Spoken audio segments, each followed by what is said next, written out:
안녕하세요. 여러분은 받아낼 것이 있는 사람과 없는 사람에게 다르게 행동하시나요? 물론 어느 정도는 다들 그럴 겁니다.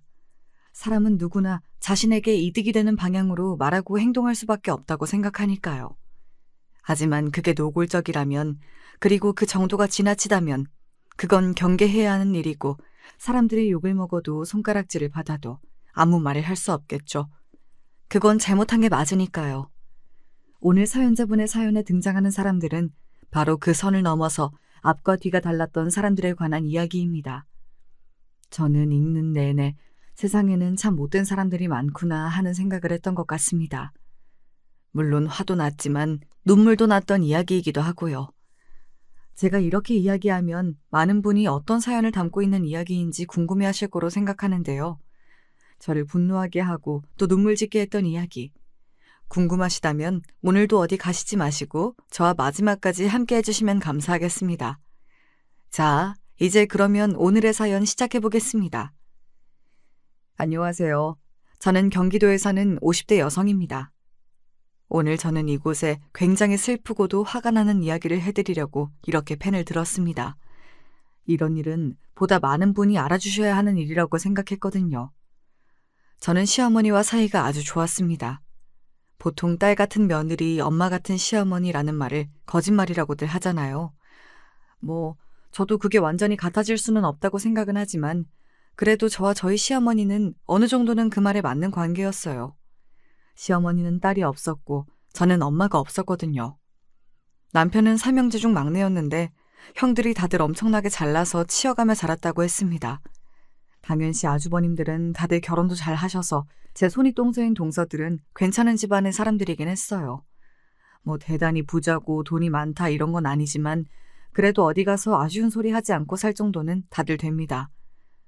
저랑 남편도 지금이야 그렇지만 처음 결혼하고 살림을 차려 살 때만 하더라도 많이 힘들었거든요. 남편은 월급이 많지 않은 직장을 다니고 있었고 저도 집이 가난했던지라 가지고 온 게 아무것도 없었고 말이죠. 그때 시어머니가 몰래 뒤에서 챙겨주는 용돈 아니었으면 아마 굉장히 많이 힘들었을 것 같아요. 제 솥 윗동서인 형님 두 분이 워낙 유난이시라 시어머니는 늘 저를 뒤에서 챙겨줄 수밖에 없었습니다. 하나라도 저에게 더 줬다는 걸 알게 되는 날에는 눈에 핏발을 세우고 차별이라고 고래고래 소리를 질렀으니까요. 어머니, 이거 역차별이에요? 그러니까요. 더 못 산다고 더 주고 이런 거 정말 역차별이에요. 모든 아들에게 공평하셔야지. 그들이 그렇게 예민하게 군 이유가 있긴 했습니다. 시어머니는 상당한 재산을 보유 중인 재력가셨거든요. 시아버지가 대대로 유지인 집안의 장손이기도 하셨지만 시아버지가 돌아가시고 나서는 시어머니 앞으로 명의가 넘어간 땅이 재개발로 소위 말하는 대박이 났었습니다. 자네, 죽기 전에는 절대 재산 나눠주지 마소. 시아버지가 거의 유언처럼 그렇게 시어머니에게 말을 남기고 가셨기 때문에 자식들이 달라고 난리를 쳐도 시어머니는 주지 않으셨지만 말이죠. 아마 시아버지도 알고 계셨던 것 같아요. 자기 아들들과 며느리들이 얼마나 유난이고 이 속에 밝은지 말입니다. 그러니 그런 말을 남기신 거겠죠. 어느 순간 시어머니도 골치가 아프다 느끼신 건지 몰래 뒤에서 챙겨주곤 하셨습니다. 너그 형님들한테는 말하지 말거라.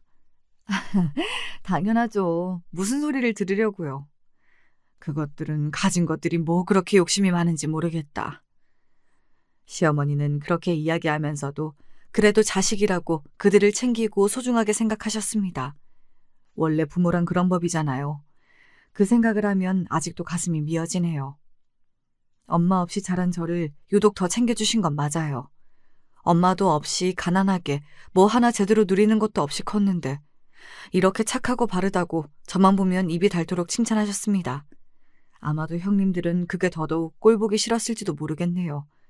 자신들은 올바른 가정에서 잘 자라서 하나 흠잡을 곳 없는 며느리들인데 흠이 차고 넘치는 저 같은 사람에게 시어머니가 늘 가장 잘해주셨으니까요.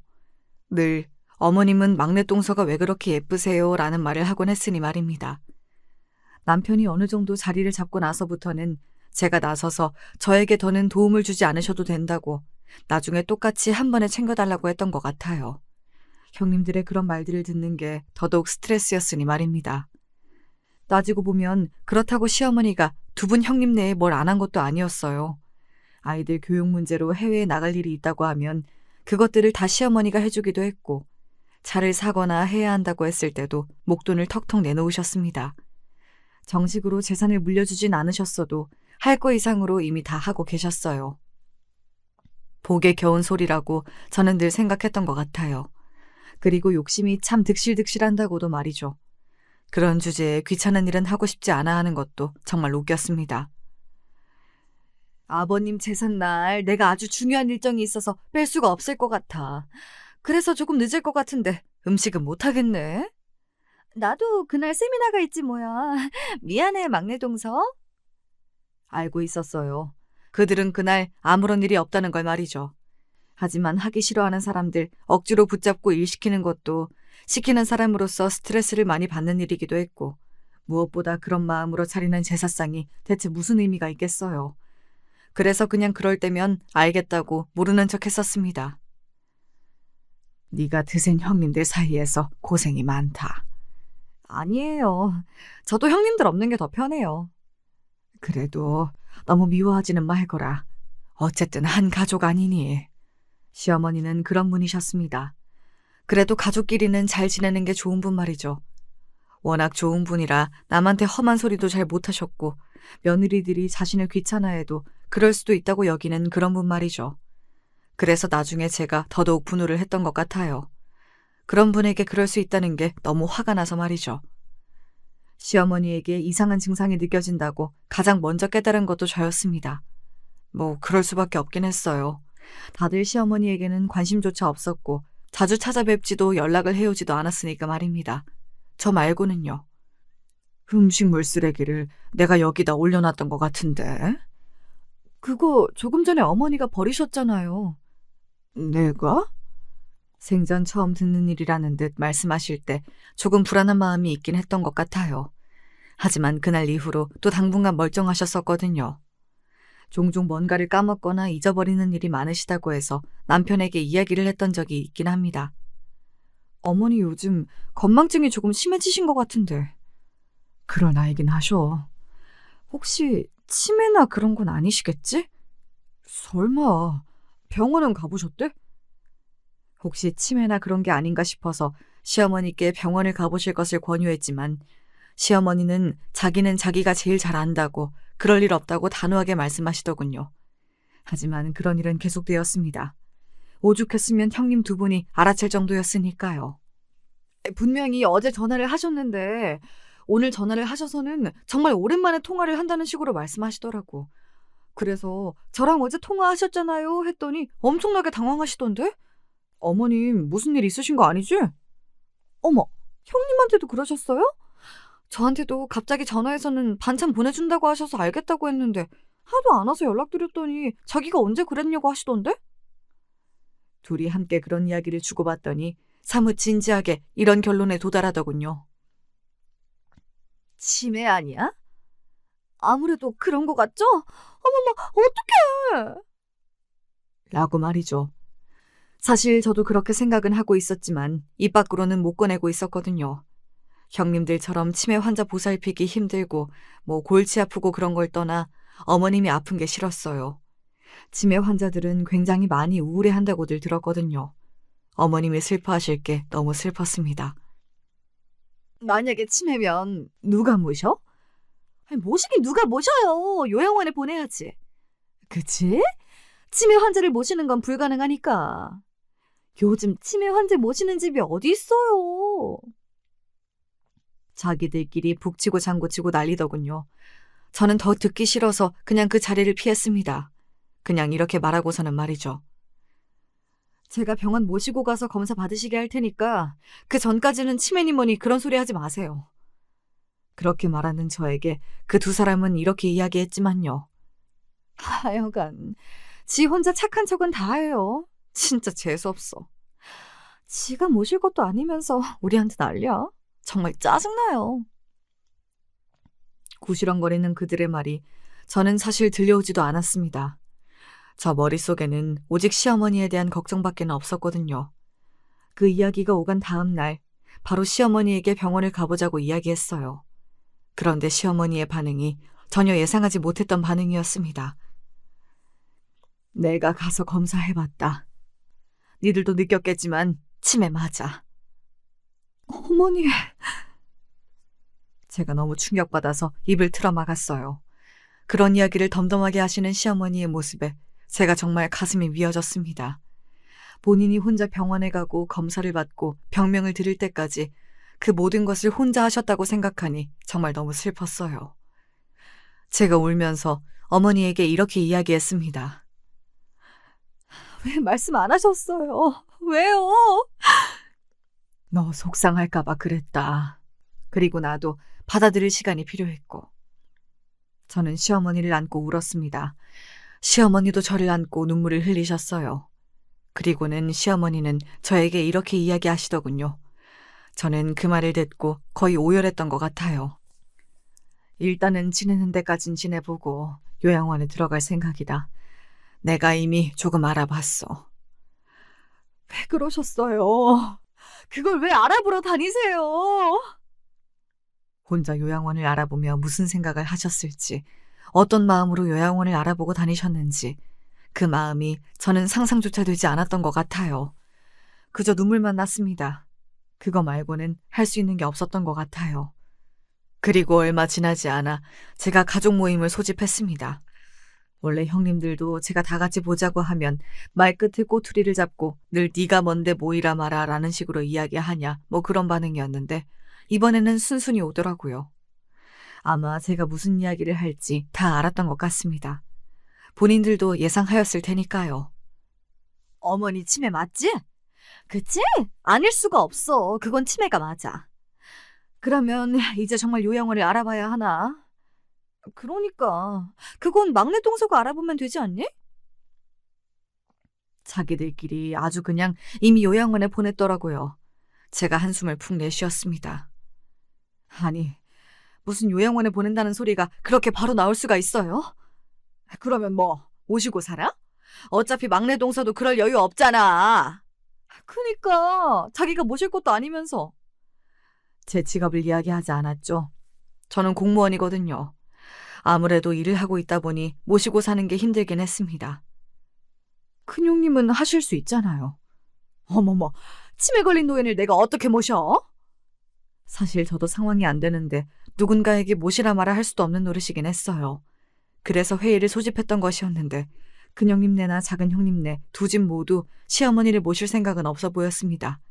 자기 부인들 이야기에 입을 꽉 다물고 있는 아주버님들도 같은 생각이신 것 같았고요. 누구 하나가 모시자는 게 아니라 돌아가면서 하자는 거죠. 내가 왜? 그리고 어머님 입장에서도 이것저것 옮겨 다니는 것보다 전문시설이랑 의료진 다 있는 요양원이 낫지. 맞아. 지금 착한 사람이 흉내내는 것도 정도가 있지. 그게 더 나은 거라는 걸 왜 몰라? 사서 소용없는 짓을 왜 하느냐고. 서로 모시지 않겠다고 조금의 양보도 하지 않는데 제가 뭘 할 수 있었겠어요. 그날은 아무런 소득이 없었습니다. 그냥 시어머니의 말대로 일단은 조금 지켜보기로 했던 것 같아요. 아직은 일상생활이 전혀 되지 않을 정도는 아니었으니까요. 대신 자주 들여다보기로 다들 동의했습니다. 물론 지켜지지 않은 약속이었지만요. 결국 제가 주로 시어머니를 들여다보게 되었습니다. 그렇게 하기로 얼마간은 시어머니도 열심히 병원을 다니고 약을 열심히 드셔서 그런지 초반 얼마간은 그렇게 크게 달라지는 게 없었습니다. 그런데 두 가지 사건이 일어났고 그걸로 인해 사태는 급변하게 되었어요. 첫 번째는 바로 집안에 가스불을 켜놓고 외출하신 것이었어요. 제가 집에 들르지 않았다면 어쩌면 큰 불로 이어질 수도 있었습니다. 이미 온 집안이 연기로 자욱했거든요. 어떡하니, 이제 어떡하니. 나는 저거 켜두고 나간 것도 기억이 안 난다. 아니에요, 어머니. 아직 멀쩡하세요. 가스에 배너 안전장치를 해두고 집안에서 사고가 일어날 수 있는 모든 것들을 장치했던 것 같아요. 그렇게까지 했던 건 시어머니가 아직도 요양원에 가거나 누군가의 도움을 받는 것을 원하지 않으시는 것 같아 보였기 때문이었습니다. 하지만 얼마 지나지 않아 또 하나의 사건이 일어나고야 말았어요. 어머, 이게 무슨 냄새야?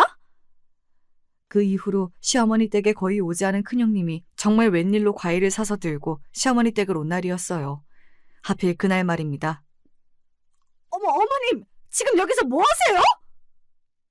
바로 시어머니가 화장실이 어딘지를 순간적으로 기억하지 못해서 바지에 대변을 보신 거였어요. 그리고 방바닥에 주저앉아서 아무것도 하지 못하고 계셨고 말이죠. 큰형님은 자기가 해결할 생각은 하지 않고 바로 저에게 전화했습니다.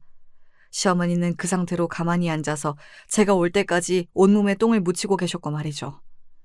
그런 시어머니를 씻기면서 저는 정말 많은 생각을 했던 것 같아요. 이래도 누구더러 못이라는 소리가 나와? 큰형님은 저를 향해 소리를 질렀습니다. 본인은 손가락 하나 까딱하지 않아 놓고 소리만 지르는 꼴이 정말 보기 싫었어요. 어머니 이제 막 잠드셨어요. 소리 좀 낮추세요. 아이고, 세상 효분하셨네. 효분하셨어. 그리고 본인이 모시고 사는 것도 아니고 오늘도 손 하나 까딱 안 하고 저 올 때까지 가만히 서서 보고만 있어놓고 뭘 한 게 있다고 화를 내긴 내세요? 뭐? 지금 동서 말 다 했어? 자기가 좀 했다고 유세 떠는 거야? 네. 그러니까 형님도 좀 하세요. 손 하나 까딱 안 하는 사람한테 이런 말까지 듣고 있을 이유 없으니까. 그런 제 말에 어머머 거리기만 할 뿐 큰형님은 별다른 말을 하진 않더라고요. 그러고는 민망했는지 윗사람에게 말버릇이 그게 뭐냐는 말만 하고서는 그냥 가버렸습니다. 오늘 어머님 일 있었다며? 집으로 가자마자 남편이 그러더군요. 제가 이야기한 적도 없고 시어머니가 이야기한 것도 아닐 테니 범인은 단 한 명밖에 없기는 했습니다. 큰아주버님이 그래? 진짜 그 인간은 말 전하는 건 세상에서 제일 빠를 거다 아마.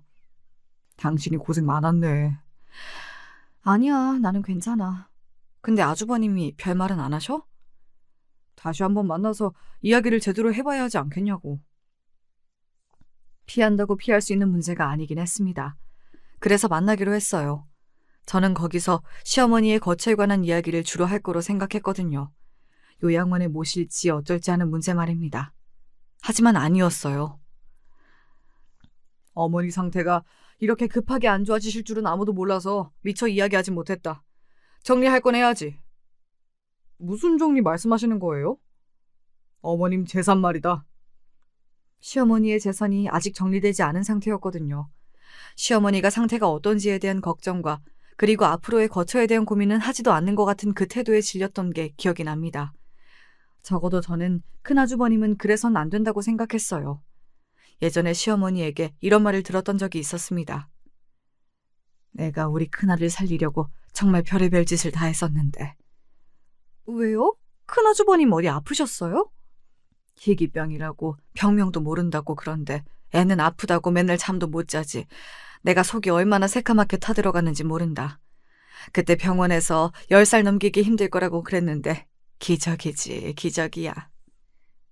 시어머니가 밤낮으로 자지도 않고 간호하고 어디 좋다는 병원 있으면 전국 방방곡곡 다니지 않은 곳이 없다고 했습니다. 시아버지도 살아 계셨을 적에 큰아주버님께서 너는 네 엄마가 살린 목숨이다. 뭐 그런 말을 굉장히 자주 하시곤 하셨어서 저희 집안 식구라면 누구나 다 아는 사실이었어요. 재산을 뭘 어떻게 정리를 하자는 건데요? 남편이 무표정한 얼굴로 낮은 목소리로 말했습니다. 그런 남편을 보고 알 수 있었어요. 아, 이 사람도 화가 많이 났구나 하는 사실을 말입니다. 나중에 들었는데 형이라서 참았지 주먹이 날아갈 뻔했다고 하더군요. 우선 내가 큰아들이니까 전체 재산의 반을 받고. 그리고 뒤이어 나온 말도 그냥 웃음이 나왔습니다. 그 와중에 욕심이 득실득실해 보이는 그 말에 말이죠. 저는 속으로 그건 안 될 텐데 하고 생각하긴 했어요. 둘째 형님 내서 가만히 있지 않을 거라고 생각했으니까요. 그리고 제 예상이 맞았습니다.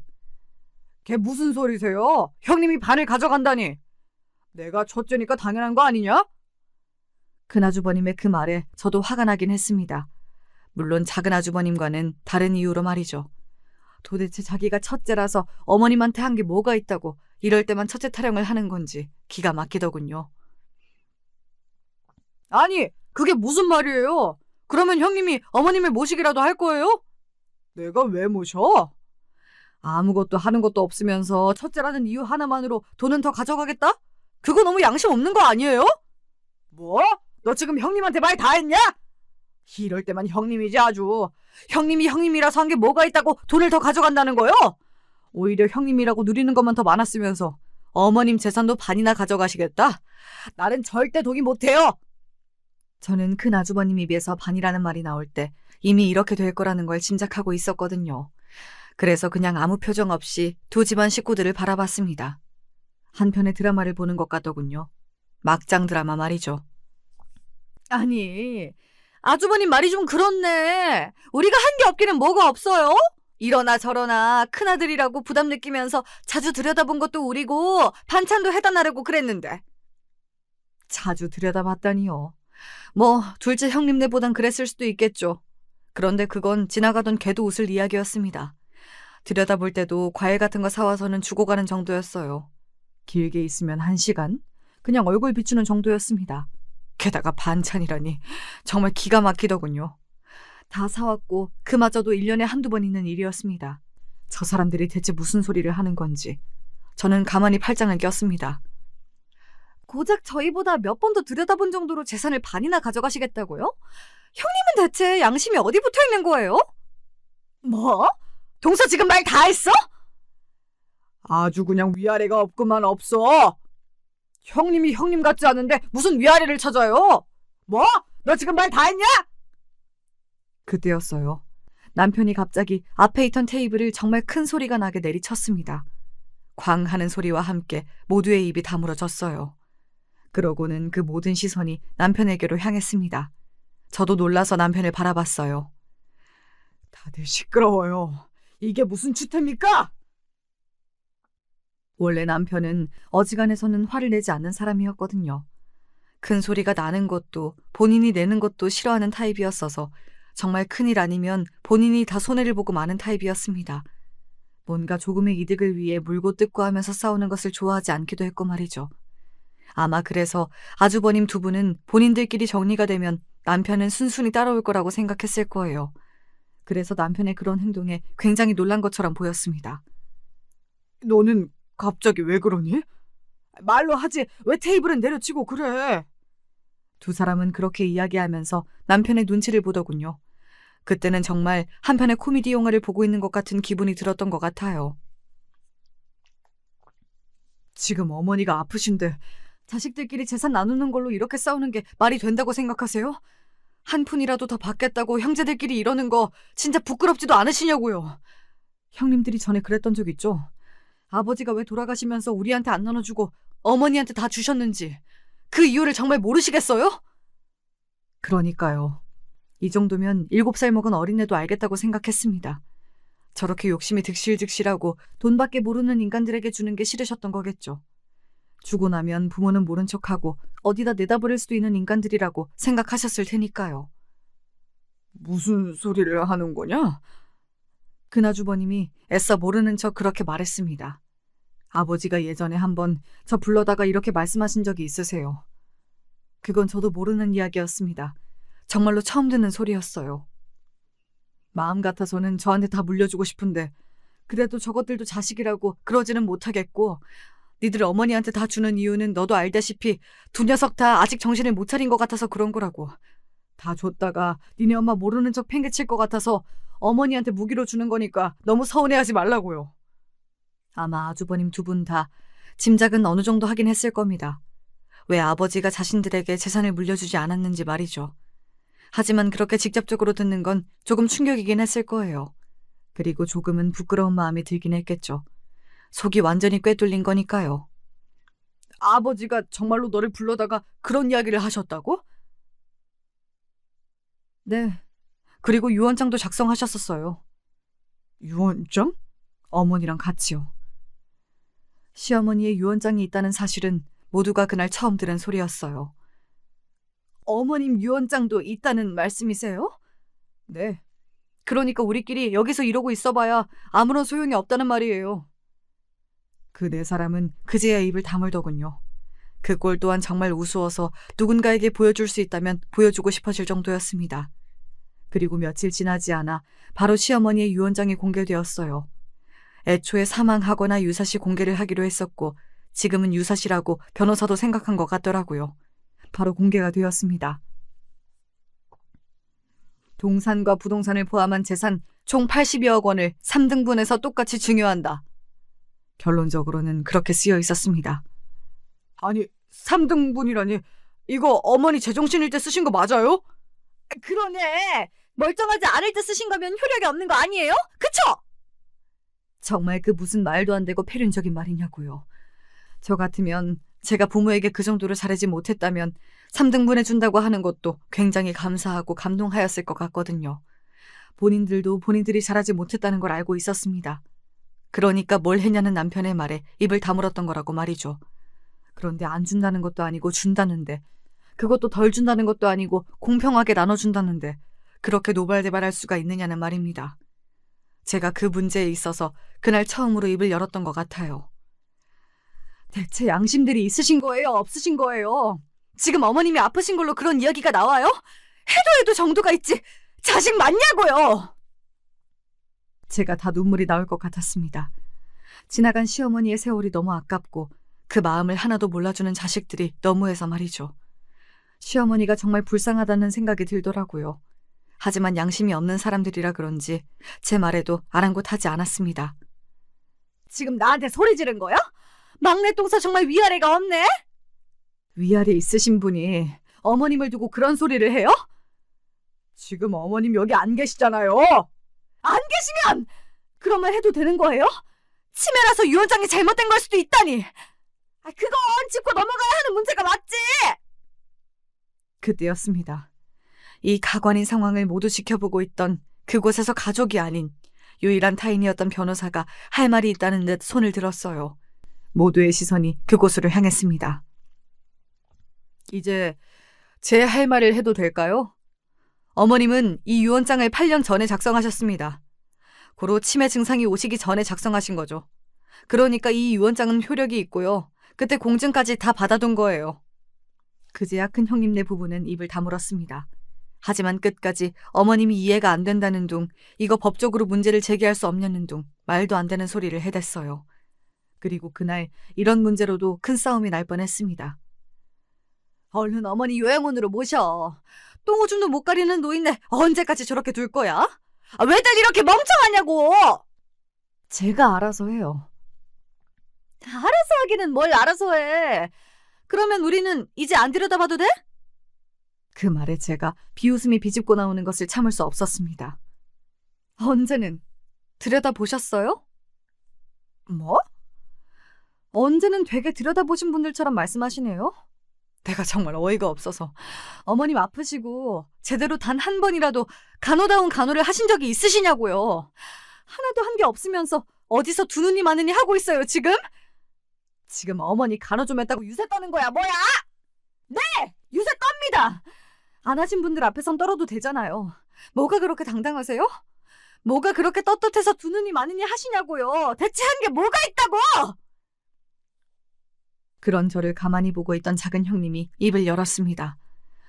그래, 우린 한 거 없으니까 앞으로도 안 하면 되겠네. 이런 소리까지 듣고서는 해야 할 이유도 없고, 안 그래요? 막내 똥서가 다 알아서 해. 그럼 누가 말려? 우린 걱정돼서 한 소리인데 사람을 패륜으로 만들고 있어. 진짜 기도 안 차서. 재산 가지고 싸워댈 땐 언제고 또 죽이 잘 맞아서는 그런 소리들을 해대더군요. 정말 치가 떨리게 싫었습니다. 그 자리에 더 있다가는 정신이 어떻게 될 것 같다는 생각이 들 정도로 말이죠. 그래서 남편을 데리고 나왔어요. 그리고 남편에게 말했습니다. 어머님, 내가 모실게. 당신한테 그 고생까지 시킬 수 없어. 고생 아니야. 나한테도 어머니는 어머니야. 내가 할 거야. 남편은 몇 번이고 만류했지만 저는 회사를 그만두었습니다. 그리고 할 수 있는 한 힘 닿는 데까지 제가 어머니를 모셔보기로 했어요. 그동안 저에게 잘해주셨던 것, 그리고 물려주신 재산, 그 외에도 너무나 감사한 일들이 많았습니다. 그냥 이대로 요양원에 보내고 가끔 들여다보고 그런 건 할 수 없겠더라고요. 시어머니의 치매는 빠르게 진행이 되었습니다. 저나 남편을 못 알아보는 날도 부지기수였고 하루가 멀다고 사고를 치셨어요. 어린아이처럼 매일 떼를 쓰셨고 말입니다. 그러는 동안에도 형님네 두 부부는 단 한 번도 찾아오지도 연락하지도 않았습니다. 이제 더 이상 시어머니께 볼 일이 없는 거죠. 재산을 다 물려받았으니까요. 제가 정말 슬펐던 건 시어머니는 정신이 온전하실 때도 그렇지 않을 때도 아들들을 찾으셨다는 겁니다. 우리 첫째 병원 데리고 가야 하는데 오늘도 많이 울었는데. 지금 다 나았어요. 아이고, 그래요? 그거 참 다행이네. 나는 우리 첫째 건강만 하면 다 괜찮아. 내가 대신 아프라면 대신 아프고 대신 죽으라면 대신 죽어요. 아이고, 다행이네. 다행이야. 그렇게 이야기하는 시어머니를 보고 얼마나 울었는지 몰라요. 그리고 제정신이실 때는 어딘가 굉장히 생각이 많고 우울한 얼굴로 아들들을 찾으셨습니다. 둘째는 오늘도 연락이 없냐? 내가 보고 싶다고 이야기 전해달라고 했잖아. 오신대요, 곧. 정말이냐? 언제 온다든? 그럴 때면 저는 이렇게 거짓말을 할 수밖에 없었습니다. 금방 다시 잊고서는 다른 말을 하는 시어머니가 어쩌면 다행일 수도 있다고 생각하면서 말이죠. 이제 시간이 조금 지나서 이런 이야기를 하면 울지 않을 줄 알았는데 지금 다시 사연을 쓰면서도 눈물이 주르륵 흐르네요. 부디 이 사연을 들으시는 분들은 부모님께 잘하시기를 바랍니다. 부모의 마음은 정말 자식이 미처 다 헤아릴 수 없는 거더라고요. 그런데 어느 날 그 두 부부가 찾아왔습니다. 저는 정신을 차린 건가 했어요. 그런데 아니었습니다. 어머니 앞으로 땅이 하나 있다는 걸 알게 됐는데 이거 너도 알고 있었어? 그게 무슨 소리세요? 땅이라뇨? 저와 남편은 정말 영문을 모르겠다는 얼굴로 그들을 바라봤습니다. 하지만 어디서 무슨 소리를 듣고 왔는지 큰형님네 부부와 작은 형님네 부부는 잔뜩 화가 나 있는 상태였어요. 어머님 앞으로 고향에 땅이 있다잖아. 그리고 그 땅이 지금 재개발이 돼서 20배가 뛰었다는데 너 알고 있었지? 알고 있으면서 모른 척했지? 아니, 저는 지금 처음 듣는 이야기인데 무슨 소리를 하시는 거냐고요. 막내 도련님 그렇게 안 봤는데 사람이 정말 야갔네, 야갔어. 이렇게 뒤로 딴 주머니를 차려고 했다고? 우리가 그걸 가만히 두고 볼 줄 알았어요? 아니, 정말로 저희는 몰랐습니다. 그 두 부부의 말에 의하면 시어머니 앞으로 되어 있는 땅이 재개발 이슈로 20배가 뛰어서 지금 근 40억가량 한다고 하더군요. 그런데 정말 저희는 몰랐거든요. 땅이 있는 것도 몰랐습니다. 진짜 연기 엄청나게 잘한다. 그거도 제대로 나눠야지. 무슨 소리야? 그건 우리 거지. 아니, 형수님, 그게 어떻게 형님네 거예요? 공평하게 이것도 나눠야지. 공평 같은 소리 한다. 원래 고향 선산이나 땅은 큰아들이 물려받는 거 몰라? 너는 조용히 있어! 뭐예요? 그런 게 어딨어요? 막말로 그게 법도 아니고. 야! 제가 다시 돈으로 그렇게 추하게 싸워대는 걸 볼 거로 생각하지 않았는데 또다시 그런 일이 생기더라고요. 하지만 이번에는 상황이 달랐습니다. 방 안에 시어머니가 계셨거든요. 혹시라도 들으실까봐 전전긍긍하게 되더라고요. 생전 찾아오지도 않던 아들들이 돈 문제에 득달같이 달려오신 게 얼마나 상처시겠어요. 그때였습니다. 야! 이 개자식들아! 엄청나게 큰 소리와 함께 시어머니가 계시던 방문이 열렸습니다. 저는 시어머니가 그렇게 큰 소리로 누군가를 향해 욕을 하는 것도 놀랐지만 최근에 계속 상태가 좋지 않았었는데 벌떡 일어나셔서 나오신 게 더더욱 놀라웠어요. 아니, 어머님! 나 치매 걸린 거 아니다, 이 연놈들아! 시어머니는 그렇게 이야기하며 무언가를 그 부부를 향해 던졌습니다. 그리고 그걸 받아든 그 두 부부의 얼굴이 하얗게 질렸어요. 저도 뭔지 궁금하더라고요. 그래서 시어머니가 던진 종이들을 주워 올렸습니다. 그리고 저도 놀랄 수밖에 없었어요. 아니, 이건 언제 다 정리하신 거세요? 내가 너희 연놈들한테 내 재산 안 주려고 여태 치매인 척했다. 사실 함께 지낸 저는 그 말을 믿진 않았지만 시어머니를 거의 보지 못해서 단편적인 부분들만 보고 들었던 그 두 부부들은 믿을 수밖에 없었습니다. 왜냐하면 시어머니가 던진 자료들이 치매 환자가 마련했을 거라고 생각되는 것들이 전혀 아니었거든요.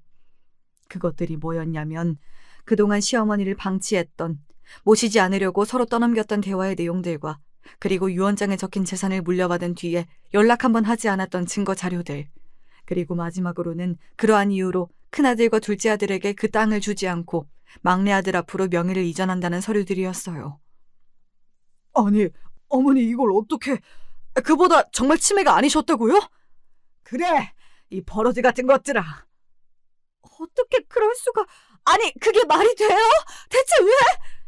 너희가 나를 버리는지 아닌지 궁금했다. 왜? 시어머니가 그렇게 이야기하자 모든 사람이 입을 다물었습니다. 시어머니는 계속해서 말을 이어나가셨어요. 니들 아버지가 죽기 전에 나를 불러서 그랬다. 큰애랑 둘째는 아무래도 재산을 주기에는 영 찝찝하다고. 그렇다고 막내만 주면 막내가 괴롭힘 당할 게 뻔해서 자기는 해결하지 못하고 가니 당신이 잘 좀 해결해 달라고. 시아버지가 그렇게 말씀하셨다는 것도 저는 그날 처음 들었던 것 같아요. 그리고 왜 그토록 끝까지 재산을 자식들에게 증여하지 않으셨는지도 한 번에 알게 되었습니다. 자신의 자식들이 이런 인간들이라는 걸 시아버지는 아셨던 거죠. 나이를 1살, 2살 먹고 죽을 날이 다가올수록 니들 아버지가 그때 해준 이야기가 머릿속에 떠올라서 잠도 못 자겠더구나. 그런데 텔레비전 드라마를 보니까 어떤 할머니 하나가 이런 방법으로 자식들을 시험해보는 장면이 나와서 나도 해봐야겠다 한 거다. 그 말에 모두 벙쪄서 시어머니만을 바라봤습니다. 저는 사실 어머님이 아프신 모든 과정을 옆에서 다 봐왔기 때문에 시어머니가 말씀하시는 모든 말을 다 믿을 수 없었거든요. 그건 남편도 마찬가지인 듯 보였고 말이죠. 어머니, 죄송해요. 저희가 그러려고 그런 게 아니라, 아니, 형님이 가만히 있으면 막내 동서가 다 알아서 할 텐데 우리는 나서지 말자고 저한테 먼저 말씀하셨다니까요. 어디서 내 탓을 해? 요양원 먼저 알아본 건 동서잖아. 저는 알아만 봤죠. 그게 그거지. 진짜 너무 추하다는 생각밖에 들지 않던 찰나였습니다. 그만들 못해! 니들 여기서 조용히 닥치지 않으면 이미 줬던 것도 다 반환 소송할 테니 그런 줄 알아라. 네, 그랬습니다. 이미 집행이 된 유언장을 시어머니는 부를 수 있었어요. 그 유언장의 전제 조건은 시어머니의 유사시였잖아요. 시어머니가 치매가 아니라면 그 전제 조건이 깨지게 되는 거니까 이미 받은 재산을 토해내야 했습니다. 그걸 들은 큰형님네와 작은형님네 부부가 사색이 되는 게 보였어요. 어머니, 죽을 죄를 지었습니다. 저희가 잘못했어요. 그래도 자식이니까 한 번만 용서해 주세요. 태도를 싹 바꿔서 울고불고 하며 비는 그들의 모습을 보고 정말 환멸을 느꼈던 것 같아요. 한참을 그렇게 빌었을까요? 시어머니는 결국 각서를 받아내고서는 그들을 돌려보냈습니다. 바로 땅을 포함해 시어머니 앞으로 남겨진 모든 재산을 저희가 받는다는 것, 그리고 그것에 그 어떤 토를 달지도 않겠다는 것, 그 내용이 담긴 각서였어요.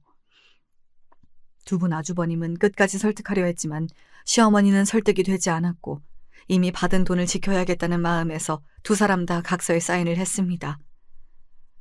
이거 꼭 김 변호사한테 가서 공증받아라. 알겠냐? 어머니, 그게 정말 연기였다고요? 그렇게 멀쩡한 모습을 보여주니 저희도 정말 시어머니가 여태 연기를 했나 싶더라고요. 저희의 그 말에 시어머니는 씩 웃으시더니 그대로 방에 들어가셨습니다. 그리고 다음날 알 수 있었어요. 그날은 사실 시어머니가 정말 우연으로 기적적으로 정신이 돌아오신 날이었다는 걸 말이죠. 그리고 그 자료들은 정신이 돌아오실 때마다 차곡차곡 모아둔 것이라는 것도요. 어떤 마음으로 정신이 들어올 때마다 그런 것들을 모아오셨을지 저는 그 마음이 짐작도 되지 않았습니다. 그리고 생각만 해도 눈물이 나고 말이죠. 시어머니의 바람대로 그 각서는 변호사를 통해 공증받았고 시어머니의 남아있는 모든 재산은 저와 남편의 앞으로 명의 이전이 되었어요. 그게 한 달 정도 걸리더라고요. 큰형님과 작은형님네 부부는 혹시라도 시어머니가 마음이 바뀌어 다시 준 돈을 달라고 할까봐 그 일이 있고 저희 부부 눈앞에 나타나지도 연락해오지도 않았습니다. 그리고 그 모든 서류 작업과 증여가 끝난 한 달 뒤 정말 거짓말처럼 시어머니는 세상을 떠났습니다. 마치 모든 일을 다 해결한 사람처럼 말이죠. 저는 정말 엄청나게 많이 울었던 것 같아요. 몇 번을 울다가 실신했는지 기억도 나지 않습니다. 큰형님네와 작은형님네 부부는 시어머니가 돌아가시고 나서 정말 그때 멀쩡했던 게 맞는지, 그리고 그 재산을 다시 나눠받을 수 없는지를 계속 알아보고 자기를 나름대로 수를 쓰고 다녔지만 방법이 없는 듯 했어요. 나중에는 저희에게 제발 좀 나눠달라고 사정하더군요. 남편은 절대 그럴 수 없다고, 형님들이 괘씸해서 자기가 누구한테 기부하면 했지 형님들한테는 안 줄 거라고 딱 잘라 말하고 나서야 거의 연을 끈다시피 하며 그 모든 것들이 정리되었습니다. 인과응보라는 말을 아시나요? 그리고 업보라는 걸 믿으시나요? 사실 저는 그 전에는 믿지 않았습니다. 주변에서도 그렇고 정치인들이나 재벌들을 보면 나쁜 짓을 하고 도덕적이지 못한 행동을 하는 사람들이 더 잘 되더라고요.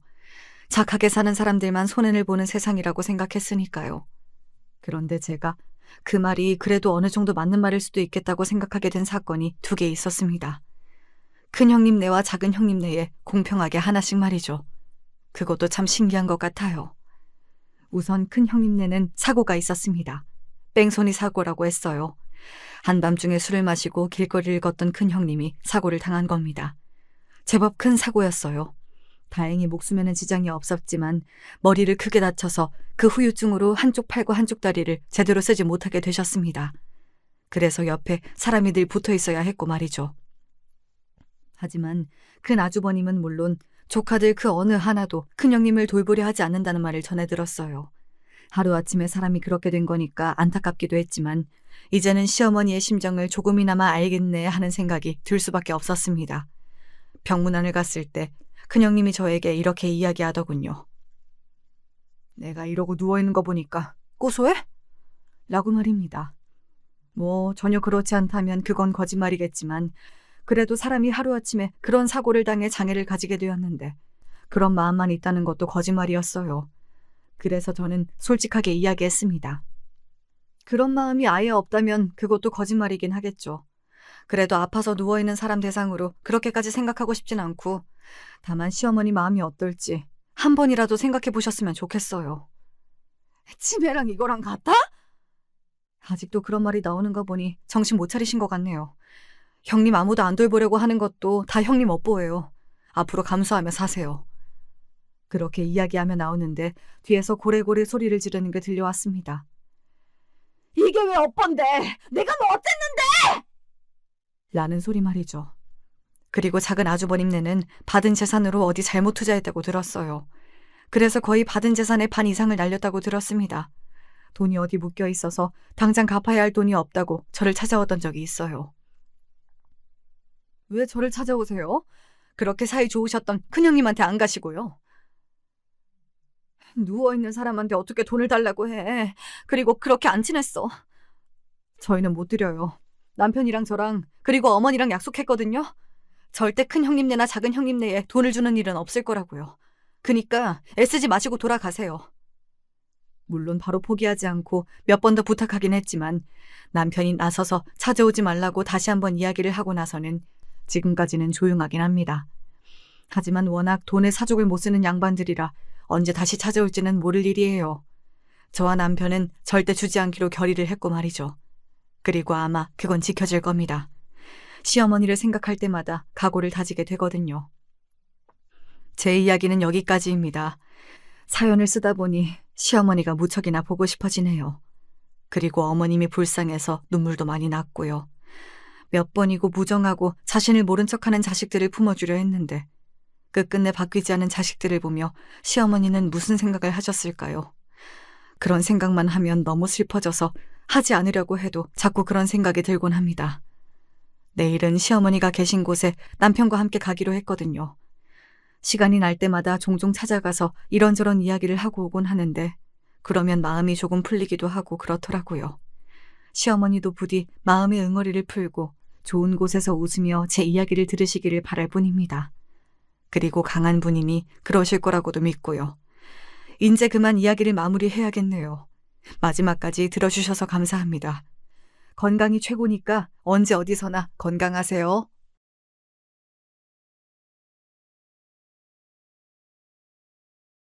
안녕하세요. 전 경기도에 살고 있는 30대 후반 여성입니다. 결혼한 지 이제 5년 정도 됐고 3살 된 딸아이가 하나 있어요. 어린 시절부터 가정을 빨리 일구고 싶었거든요. 그러고 싶은 확실한 이유가 있었는데 그건 바로 제가 고아라는 사실 때문이었습니다. 부모님에게 버림을 받은 건 아니었고요. 어린 시절 일찍 사고로 2분 다 돌아가셨어요. 그래서 할아버지, 할머니 손에서 자랐습니다. 저희 조부모님들은 동네에서 유명한 땅 부자셨어요. 게다가 자식이라곤 고모와 저희 아버지 이렇게 둘이었습니다. 그러니 아버지를 잃게 되셨을 때 2분의 상심이 얼마나 컸을진 굳이 설명하지 않아도 아시겠죠. 부모님은 평범한 직장인과 가정주부셨는데 연애로 결혼하셨다고 들었어요. 그래서 그런지 사이가 아주 좋았다고요. 한시도 떨어져 있지 않으려 했다는 이야기를 자주 들었습니다. 너희 부모님은 그렇게 사이가 좋아 한날 한시에 그렇게 갔나 보다 하고 말이죠. 교통사고였어요. 어린이날이었다 들었습니다. 간만에 가족들끼리 놀러 가기로 한 날 유원지로 가던 길에 당한 교통사고였다고요. 어머니는 그 자리에서 바로 돌아가셨고 아버지는 병원으로 옮겨지긴 했지만 수술받는 도중에 돌아가셨다고 들었습니다. 음주운전 차량이 앞좌석 쪽을 덮치는 바람에 뒤에 안전띠를 하고 앉아있던 전 상처가 크지 않았어요. 그때가 제가 5살, 6살 무렵이었는데 아무 기억도 나지 않습니다. 어릴 때 부모님과 제가 함께 있었던 것 같은 그림들이 간혹 떠오르긴 해도 거의 기억이 없어요. 전 기억하는 모든 순간에 부모님이 없었습니다. 그런 저를 조부모님들과 고모는 무척이나 안쓰러워하셨어요. 다행히 좋으신 분들이었던지라 구박이나 눈칫밥을 먹으면서 자라진 않았습니다. 하지만 부모님이 없으니 그것에 대한 자격지심이나 다른 아이들을 부러워하는 마음이 들었던 건 어쩔 수 없었던 것 같아요. 할머니, 할아버지가 혹시 속상해 하실까봐 한 번도 티를 낸 적은 없었지만 말입니다. 조부모님은 두 분 다 제가 결혼을 하기 전에 돌아가셨습니다. 사실 일찍 결혼하고 싶은 이유 중에 하나도 그거였어요. 두 분이 살아계실 때 결혼을 꼭 하고 싶었거든요. 하지만 사람의 일이라는 게 마음먹은 대로 되지 않잖아요. 일찍 하고 싶었는데 인연을 제대로 만나지 못해 결혼이 늦어졌어요. 한때 저는 참 사람 운이 없다고 생각했던 적이 있습니다. 연애하면 죄다 이상한 놈들 뿐이고 결혼 날을 잡아놓으면 뒤에서 바람이 나고 그런 식으로 여러 번 배신을 당하거나 속았어요. 저는 그 이유 중 하나가 바로 제가 가진 돈 때문이라고 생각했습니다. 조금 전에 말씀드렸듯 저희 조부모님들은 동네에서 유명한 땅 부자셨어요. 당연히 저에게 물려주신 재산도 상당했고 말입니다. 전 그걸 딱히 숨기지 않았어요. 사실 숨길 이유가 없는 일이긴 하잖아요. 근데 그러다 보니 그걸 이용하고 또 그것 때문에 접근해 오는 사람들을 많이 만났습니다. 부모가 없고 물려받은 재산만 많은 여자. 여기저기서 그 이유만으로 저에게 접근해 오는 사람들을 여러 번 겪고 나니 어느 순간부턴 연애하거나 친구를 사귈 때 제 재산에 대해서 이야기하지 않았던 것 같아요. 그게 사람을 잘 가려내는 방법이라고 생각했던 것 같습니다. 그리고 실제로 그게 맞았고 말이죠. 남편은 제가 그런 생각이 확고할 때 만난 사람이었어요. 남편을 처음 만났던 날이 아직도 기억납니다. 그날은 저희 할머니의 첫 번째 제사가 있던 날이었어요. 할아버지가 오래된 지병으로 세상을 떠나시고 얼마 지나지 않아 기다렸다는 듯 할머니가 세상을 뜨셨거든요. 저에겐 부모님이나 다름없던 분들이라 정말 고아가 된 듯 세상에 제 편은 아무도 없는 기분에 무척 슬프고 또 할머니가 굉장히 보고 싶던 날이었어요. 평소에 할머니가 무척 좋아하셨던 빵을 사서 들고 할머니가 계신 곳으로 가던 날이었습니다. 그날은 정말 온종일 멍했는데 갑자기 비가 쏟아졌거든요. 그 비가 제 마음 같기도 하고 또 그걸 피할 여력도 없었던지라 가만히 맞고만 있었어요. 우산 없으세요? 그 빵집이 있던 옆 건물이 우리나라에서 알아주는 대기업이었습니다. 그곳에 직원이었던 남편이 점심시간에 밥을 먹으러 나왔다가 멍한 얼굴로 비를 맞고 있는 절 본 겁니다. 전 아무 말 없이 가만히 남편을 바라보기만 했어요. 그런 저에게 남편은 가만히 자신이 들고 있던 우산을 쥐어줬습니다. 나중에 그날 왜 저에게 우산을 줬는지 물어봤더니 정말 곧 죽을 것 같은 얼굴을 하고 서 있어서 도저히 모른 척할 수가 없었다고 하더라고요. 그리고 저는 그날 남편이 꼭 할머니가 보내준 사람인 것 같은 기분이 들었던 것 같아요. 그래서 그 다음 날부터 남편을 찾기 위해 그 주변을 서성거렸고 결국 남편을 만날 수 있었습니다. 남편은 절 알아보지 못했어요. 여기 그날 저한테 주셨던 우산이요. 웬 이상한 여자가 말을 거나 싶은 얼굴로 절 바라보던 남편은 제가 우산을 건네자 그제야 누군지 알겠다는 얼굴로 절 바라봤습니다. 그러곤 이렇게 말했어요. 이걸 계속 들고 다니신 거예요? 절 만날 때까지? 네. 그렇게 저와 남편의 만남이 시작됐어요. 사실 처음부터 데이트하고 뭐 그랬던 건 아닙니다. 남편은 제가 이상한 사람인 줄 알고 처음엔 피했었거든요. 뭐 당연하겠죠. 그날은 죽을 것 같은 얼굴로 멍하니 비를 맞고 서 있던 여자가 우산을 가지고 다니면서 자기를 만날 때까지 그 주변을 서성거렸다는데 무섭기도 하고 이상하기도 했을 겁니다. 하지만 저는 포기하지 않았고 결국 남편과 차를 한 잔 마실 수가 있는 기회가 생겼어요. 그렇게 대화를 나눠보니 제가 이상한 사람은 아니란 결론을 내리게 됐고 말이 잘 통해서 호감이 생겼다고 하더군요. 남편은 정말 좋은 사람이었습니다. 얼마 만나지 않아 결혼을 하고 싶다는 생각이 들 만큼 말이죠. 만약 내가 결혼을 해서 가정을 일구고 산다면 이런 사람의 아내가 되고 싶었어요. 그래서 청혼도 제가 먼저 했습니다. 남편은 저보다 3살이 어렸거든요. 그래서 사실 그 부분이 조금 걱정되긴 했어요. 혹시나 남편이 부담으로 느낄까 봐서 말입니다. 하지만 남편은 그런 부분을 단 하나도 개의치 않아 했어요. 다만 시어머니가 무척이나 마음에 들어 하지 않으시긴 했습니다.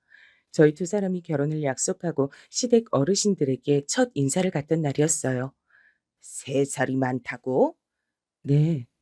요즘 사람들은 그런 거 아무렇지 않게 생각하고 뭐 그러는 것 같다만 난 구식이라 그게 안 된다. 여자가 나이가 더 많은 건 싫어. 대놓고 제가 나이가 많은 게 싫다고 하시더군요. 뭐 이해가 되지 않는 건 아니었습니다. 그리고 제가 30이 훌쩍 넘은 나이였으니 임신 같은 부분을 걱정하는 것도 당연했고 말이죠. 하지만 저와 남편이 계속해 찾아뵙고 허락을 구했어요. 저는 제가 의리라고 생각했던 것 같아요. 남편을 너무 사랑하기도 했고 또 제가 부모님도 없이 혼자인 것과는 다르게 남편은 위로 형이 있고 아래로는 여동생이 있었거든요. 게다가 집안도 괜찮았고 겉으로 보기엔 화목해 보이기도 했고 말이죠. 물론 제가 돈이 많긴 했지만 그게 전부란 생각을 해본 적도 없고 그리고 제가 그런 곳에는 좀 무감각하기도 했었거든요. 그래서 많이 부족하다 생각했던 것 같습니다. 실제로 시댁 식구들도 다들 그렇게 생각해서 저를 반대한 거라고 말입니다.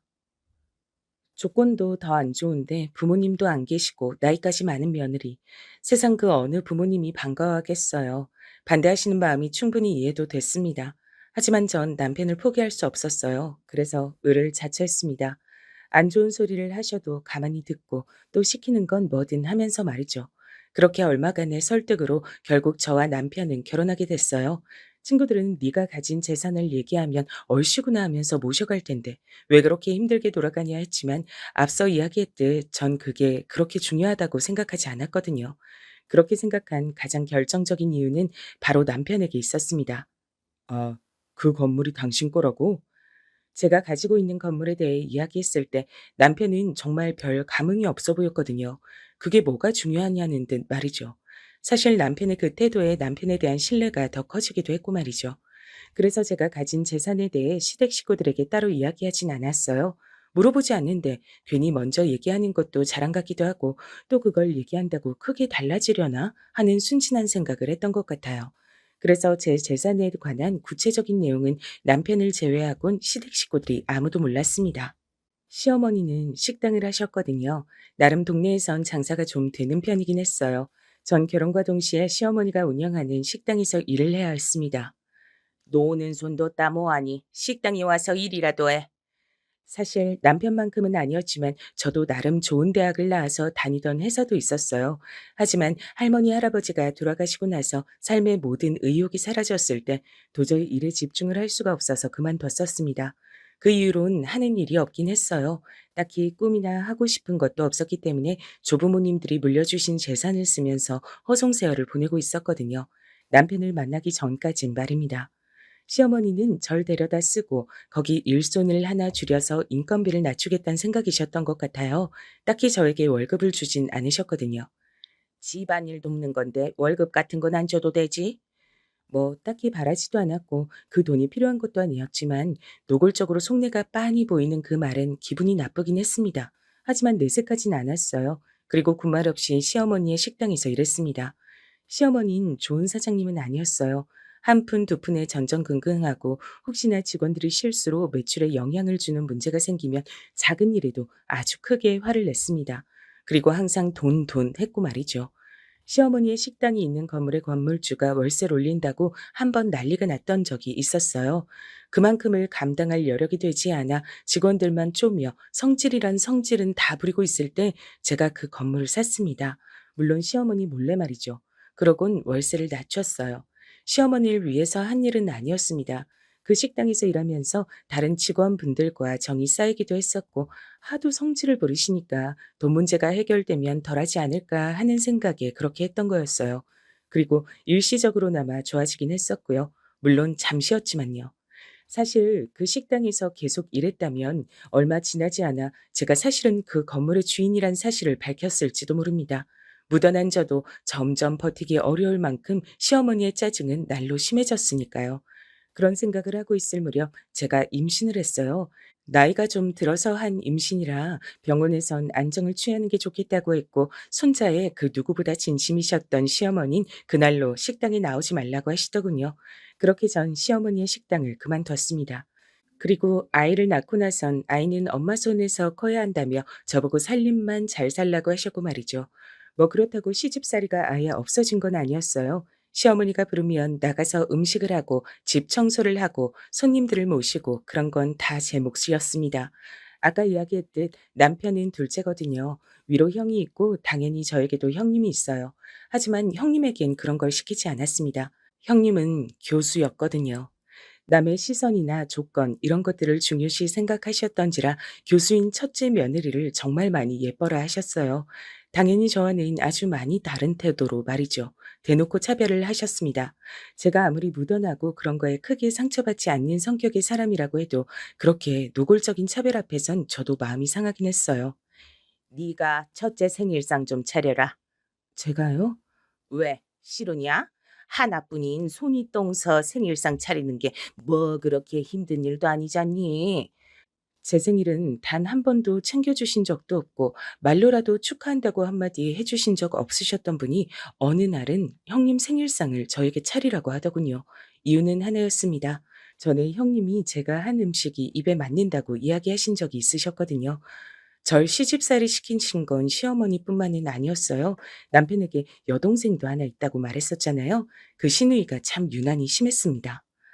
언니, 나 귤 먹고 싶은데 귤 좀 사다 줘요. 언니, 나 오늘은 잔치국수 먹고 싶은데. 언니, 저 친구들이랑 있는데 지갑을 안 들고 나와서 여기 와서 계산 좀 해줄 수 있어요? 저를 무슨 종이나 비서 부리듯 부렸어요. 가족이 아니라 갑과 을의 관계란 생각을 했던 것 같습니다. 사실 처음엔 그걸 저도 당연하게 생각하고 받아들였던 것 같거든요. 제가 조건이 모자란데 받아준 거니까 조금 그렇게 대우받아도 참자 하고 말이죠. 하지만 참으니 점점 더 심해지더군요. 진심을 가지고 최선을 다하면 언젠간 마음으로 받아주겠지 하는 제 생각은 정말 완전히 착각이었던 겁니다. 제가 참 순진했죠. 그 무렵 그냥 제가 가지고 있는 재산이나 사실 시어머니의 식당 건물의 건물주가 저란 사실을 다 밝힐까 하는 생각이 들었던 것 같아요. 확 다 말해버려. 난 아직도 그걸 말하지 않고 사는 네가 제일 신기하다. 그런데 그걸로 하루아침에 태도가 바뀐다고 하면 그건 그거대로 또 환멸날 것 같아서 그게 겁이 나서 말 못하겠어. 그러면 이대로 계속 부당하게 당하고 살 거야? 그런 고민들을 하고 있던 사이 사건이 하나 터졌습니다. 바로 아주버님이 빚더미에 앉게 생긴 겁니다. 보증을 잘못 썼다고 했어요. 그건 정말 함부로 서주는 게 아닌데 아주버님이 참 사람이 좋거든요. 그래서 거절을 못하신 모양이었습니다. 이혼할 수도 있다더라고. 남편이 착잡한 얼굴로 그렇게 말하더군요. 빚이 한두 푼이 아니라 아이들까지 힘들어질 수 있게 되었다더라고요.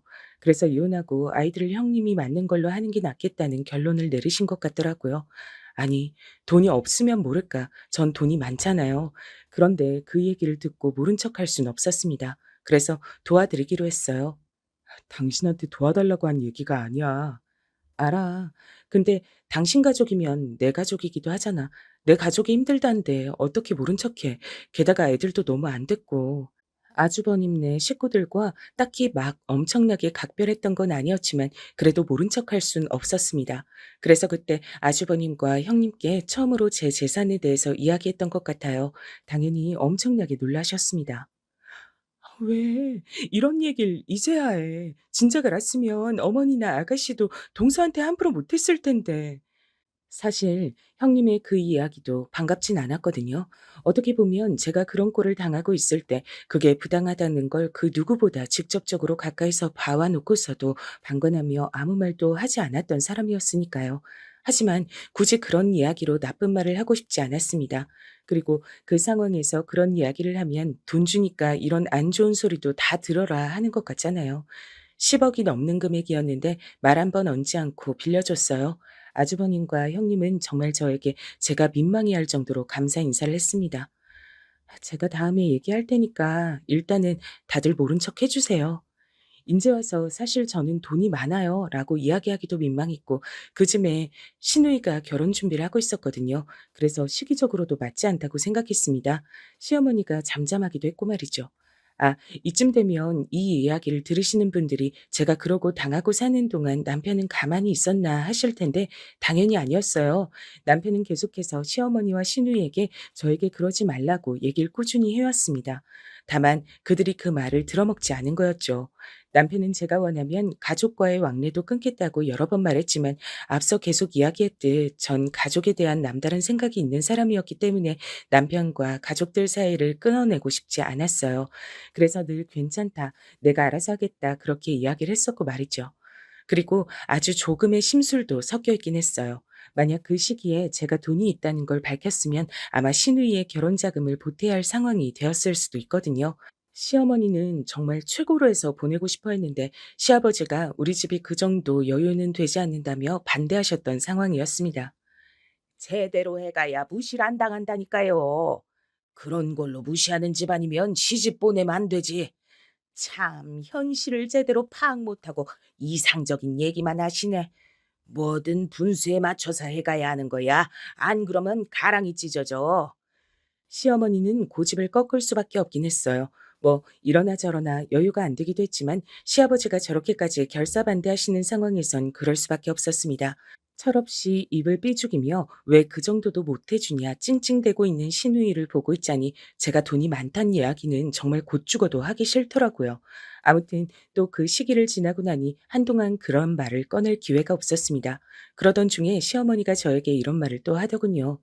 이제 애도 어느 정도 컸고 슬슬 가게 나와서 일을 좀 돕거라.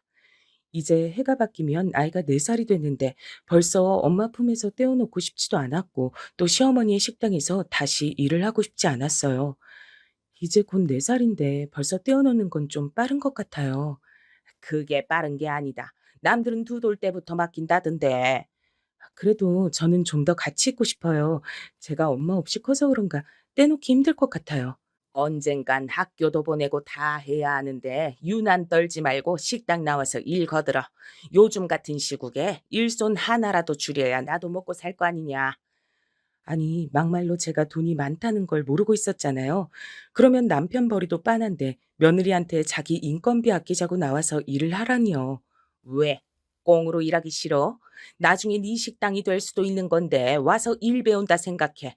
하는 일도 없이 평생 내 아들이 벌어다 주는 돈으로 팽팽 놀면서 살 건 아니지 않니? 그래서도 안 되고.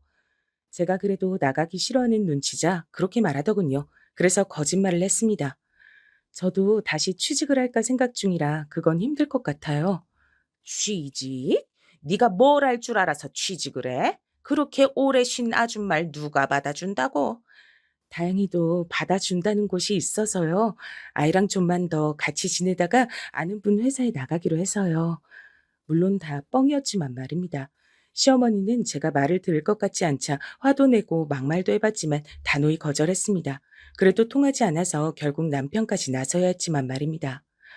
어머니 식당인데 왜 이 사람한테 강제로 도우라 마라 그러시는 거예요? 정 힘드시면 그만두셔도 된다고 아버지도 저도 여러 번 얘기했잖아요. 사실 먹고 살자고 하는 식당은 아니었거든요. 남편의 집안은 부자까진 아니었지만 굳이 따지자면 여유로운 편에 속하는 집이었고 시아버지도 연금이 꼬박꼬박 잘 나오고 있었고요. 식당을 써서 버는 돈은 온전히 시어머니의 사치와 그리고 본인 주변인들에게 허세를 부리기 위한 용으로 쓰였습니다. 그걸 저희 중 그 누구도 모르지 않았고 말이죠. 나중에는 시아버지까지 나서서 하기 싫다는 사람에게 식당 일을 시키지 말라고 나서자 결국 시어머니가 포기하는 수밖에 없었어요. 물론 그러는 와중에 저에 대한 앙금이 더 깊어진 건 당연했지만 말입니다. 다 늙은 시어머니 이겨서 좋겠다. 이기고 말고 하는 문제가 아니고 저는 식당 일이 적성에 맞지도 않고 하기도 싫어요. 사람이 어떻게 하고 싶은 것만 하고 사니? 그런데 꼭 해야 하는 것도 아니니 안 하겠다는 겁니다. 그리고 살림의 보탬이 되게 다른 일을 할 거고요. 그 후로 한동안 조용했던 저에 대한 각종 트집이 더더욱 심해지긴 했습니다. 자신의 말을 듣지 않았다 이거죠 뭐. 하지만 저도 그 무렵엔 참지 않았던 것 같아요. 집에 와서 청소 좀 해라. 오늘 약속이 있어서 힘들 것 같아요. 시어머니가 집에 와서 청소 좀 하라면 원래 있던 약속도 취소하고 당장 달려와서 해야지. 말이 많아. 당장 와. 하지만 저는 가지 않았습니다. 그랬더니 정말 거짓말 안 보태고 저에게 100통 가까운 전화를 하신 것 같아요. 저희 시어머니 정말 징하죠. 여기서 말려들면 앞으로 죽을 때까지 그런 시집살이를 당해야 한다는 생각에 저도 지지 않으려 했고, 그게 시어머니의 심기를 제대로 건드린 듯 했어요. 아주 괘씸해 하시면서 절 노골적으로 괴롭히기 시작하셨거든요. 하루는 이랬던 적도 있습니다. 내가 몸이 좀 아프니 데리러 오거라 하면서 절 식당으로 부르시더라고요. 다른 일로 부르셨으면 안 갔을 수도 있는데 몸이 아프시단 분을 모른 척할 수 없어 갔습니다. 그리고 당연하게 저에게 고무장갑을 던지며 말씀하셨어요. 오늘 식당 김치 담그는 날인데 네가 좀 도와야겠다. 아프신 거 아니었어요? 그니까 내가 아파서 못하니까 네가 해야지. 거기까지 가서 아프다고 하는 분이 그렇게 이야기하는데 모른 척하고 올 수 없어 김치를 담갔습니다. 시어머니는 하나도 아파 보이지 않는 얼굴로 제 뒤에 서서 사사건건 간섭하며 절 부려먹었습니다. 그런 식으로 되도 않는 거짓말로 사람을 불러내 일을 시키는 일이 잦아졌어요. 남들이 들으면 저보고 등신 같다고 얘기할지도 모릅니다. 한두 번 당했으면 그냥 그런 소리를 해도 모른 척하지 왜 매번 가서 당하고 오느냐고요. 그런데 이게 진짜일지도 모르잖아요. 그래서 아닌 걸 알면서도 늘 나갔던 것 같아요. 혹시나 하는 마음에 말입니다. 그러던 어느 날은 저도 참지 못하고 화를 냈던 적이 있긴 해요. 언니, 이것 좀 들어주세요. 또 시어머니의 거짓말에 속아 나간 자리엔 한껏 쇼핑한 듯 양손에 쇼핑백을 가득 들고 있는 시누이와 시어머니가 있었습니다. 쇼핑한 짐 들어달라고 부르신 거예요?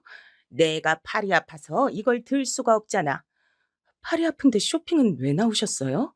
너 지금 시어머니한테 따지는 거니? 어른이 아프다고 하면 군말 없이 짐을 들어야지. 여기 아가씨 계시잖아요.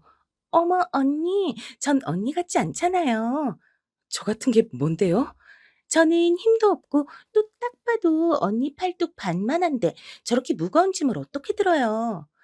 그 이야기를 듣는데 순간 피가 거꾸로 쏟는 듯 하더군요. 그래서 정색하며 말했습니다. 그럼 다 버리고 오세요. 전 못 들어드려요. 하고 돌아서서 나왔어요. 제가 그렇게 나올 줄은 몰랐던 건지 놀라서 잠시 아무 말이 없던 시어머니와 시누이가 소리치는 게 들려왔지만 모른 척하고 그냥 집으로 돌아갔습니다. 사실 저는 그 이후에 저에게 더 난리칠 줄 알았거든요. 그런데 한동안 잠잠했습니다. 하지만 저는 시어머니나 시누이가 정신을 차렸다고 생각하진 않았어요. 다음에는 또 무슨 머리를 어떻게 써서 절 부려먹을지 겁이 났음 났지 말입니다. 그리고 얼마 지나지 않아 제 그런 걱정은 정확히 들어맞았습니다. 그날은 형님의 생일이었어요. 한 일주일 전부터 형님의 생일에 제가 와서 미역국을 끓이라는 얘기를 하셨습니다.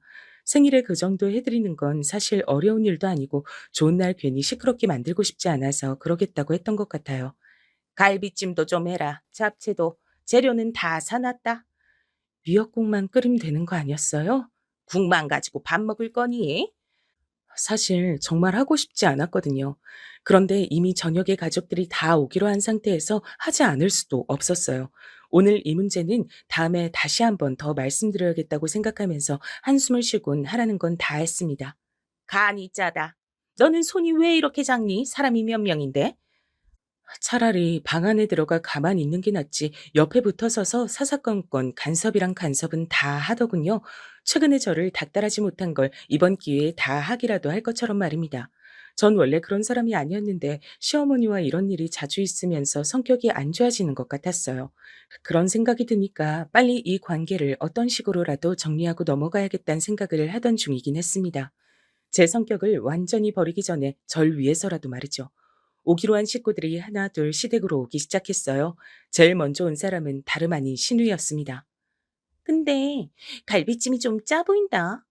신우이는 오자마자 제 음식이 마음에 들지 않는다는 듯 못마땅한 목소리로 말을 하더군요. 그날 그렇게 두고 온 걸로 아직도 앙금이 있어 보이는 듯 했습니다. 자신이 잘못한 건 하나도 생각하지 않고 말이죠. 그 다음은 시아버지였어요. 둘째가 와서 음식을 했니? 아, 네. 애들 시키지 말라니까. 아님 밖에서 먹어도 될 걸 굳이 굳이 집밥 먹자고 하더만. 시아버지의 그 말을 듣고 알 수 있었습니다. 형님이 제 음식을 좋아한다는 건 다 핑계고 오로지 절 고생시키기 위해 이런 자리를 만들었다는 걸 말입니다. 자기가 하겠다고 한 거예요. 마음 같아선 제가 언제요? 라고 말대답하고 싶었지만 어른들도 다 계시고 또 좋은 날이니 정말 꾹 참았습니다. 그리고 그 무엇보다 놀란 건 형님인 것 같았어요. 형님은 제가 아주버님의 빚을 대신 갚아준 그날 이후 그 누구보다 제 눈치를 봤거든요. 물론 고마워하기도 했고 말입니다. 동서가 이걸 다 했어?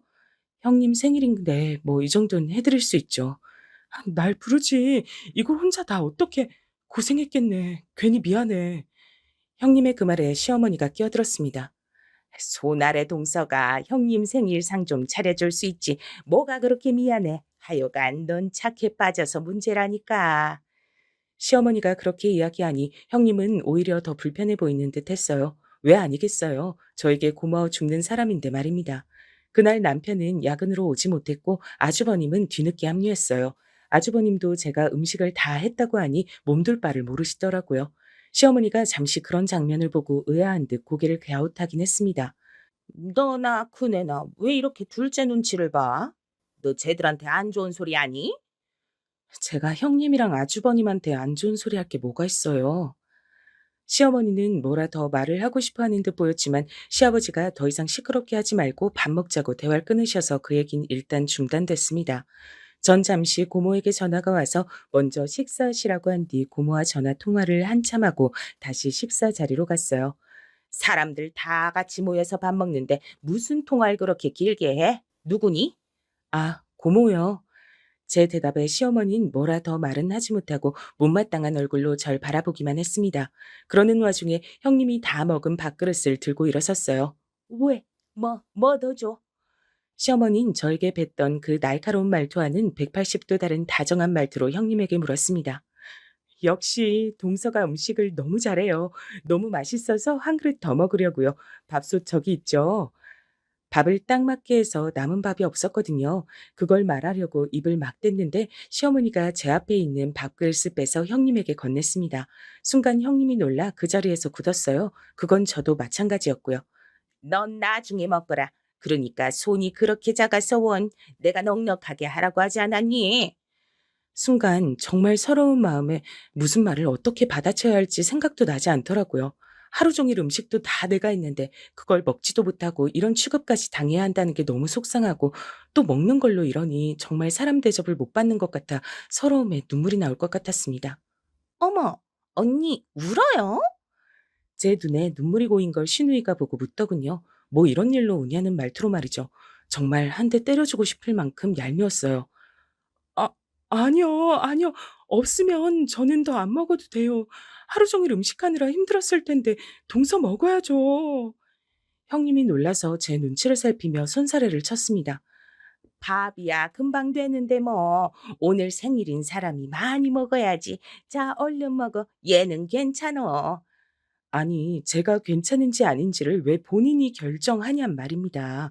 그런 말도 울컥해서 하지 못했어요. 지금 말을 하면 눈물이 같이 터져 나올 것 같았거든요. 눈물을 참느라 잔뜩 굳어진 얼굴로 자리에서 일어나는데 형님이 화들짝 놀라 제 손을 덥석 잡았습니다. 어머니, 동서한테 이러시면 안 돼요. 형님은 그렇게 이야기하며 무릎을 꿇듯 제 앞에 앉았습니다. 그런 형님의 모습에 시어머니뿐 아니라 시아버지 그리고 시누이까지 모두가 놀랐어요. 아니, 얘가 왜 이래? 얼른 일어서 밥은 다시 하면 되는 건데 그깟게 뭐라고 얘한테 네가 무릎을 왜 꿇어? 그러니까 큰언니 좀 오바다 이건. 사실 형님이 그러는 건 저도 그러시지 말라고 말리고 싶긴 했지만 시어머니 말이 다시 생각해도 정말 어이가 없지 않나요? 그깟 밥은 다시 하면 되는 건데 전 나중에 먹으라고 쫓아내고 형님은 지금 먹여야 하고 말이죠. 게다가 이미 한 그릇을 다 먹은 사람을요. 동서, 내가 괜한 소리를 해서 미안해 정말. 형님은 그런 시어머니나 시누이의 말에도 아랑곳하지 않고 오로지 저만 바라보고 저에게만 사과하셨어요. 그런 형님의 모습에 아주버님을 제외한 모든 사람이 어리둥절했고 말입니다. 물론 지금 이 상황은 시어머니가 저에게 잘못한 게 맞긴 하지만 형님이 이 정도로 저에게 미안해할 일이 아니긴 하잖아요. 그리고 거기에 아주버님까지 거드셨어요. 그러게. 우리가 괜히 생일은 한다고 해서 어머니가 집으로 오라고 했어도 밖에서 먹자고 했었어야 하는 건데 재수 씨 고생할 줄 알았으면. 아주버님까지 그렇게 나오시니 모두들 정말 이게 무슨 일인가 하는 얼굴이더군요. 너희 둘 다 왜 이러니? 시어머니는 그렇게 이야기한 뒤 절 바라보셨어요. 네가 쟤들한테 뭐라고 했어? 결국엔 또 제 탓이더군요. 아니, 설사 제가 뭐라고 한들 저 두 사람이 저에게 저렇게 절절맬 이유가 없잖아요.